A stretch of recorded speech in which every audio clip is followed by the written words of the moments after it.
பெண்களை தவறாக படமெடுத்து மிரட்டிய வழக்கில் நாகர்கோவில் நீதிமன்றம் வழங்கிய தீர்ப்பை உறுதி செய்திருக்கிறது சென்னை உயர்நீதிமன்ற மதுரை கிளை.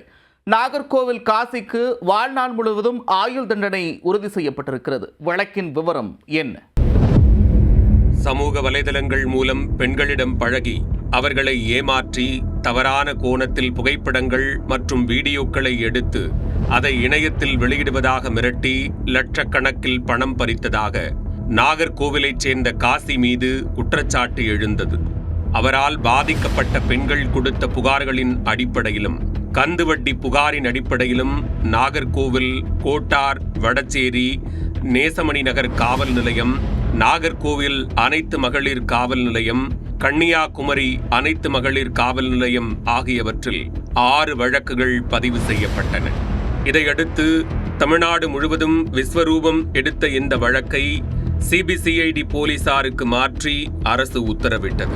இது தொடர்பான புகாரில் கடந்த 2020 கைது செய்யப்பட்ட காசி பின்னர் குண்டர் சட்டத்தின் கீழும் கைதானார்.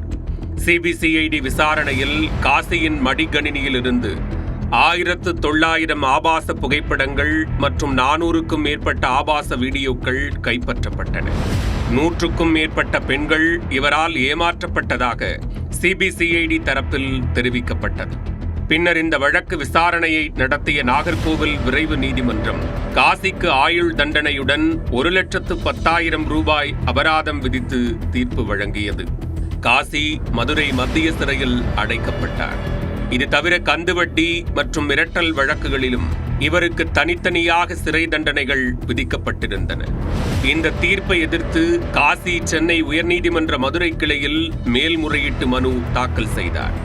இந்த மனுவை நீதிபதிகள் ஆனந்த் வெங்கடேஷ் மற்றும் ராமகிருஷ்ணன் அடங்கிய அமர்வு விசாரித்து விசாரணை நீதிமன்றத்தின் தீர்ப்பில் தலையிட தேவையில்லை என்றும் குற்றச்சாட்டுக்கள் சந்தேகத்திற்கு இடமின்றி நிரூபிக்கப்பட்டுள்ளதாகவும் கூறி மேல்முறையீட்டு மனுவை தள்ளுபடி செய்து வாழ்நாள் சிறை தண்டனையை உறுதி செய்துள்ளனர்.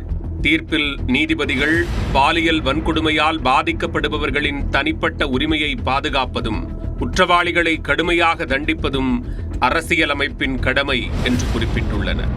சமூக ஊடகங்கள் பல நன்மைகளை வழங்கினாலும் அவை பாலியல் சுரண்டலுக்கான கருவியாகவும் பயன்படுத்தப்படுகின்றன என்று சுட்டிக்காட்டிய நீதிபதிகள் இளம்பெண்கள் யாரையும் முழுமையாக நம்பி தனிப்பட்ட அந்தரங்க புகைப்படங்கள் மற்றும் வீடியோக்களை பகிரக்கூடாது என்றும் அறிவுறுத்தினர்.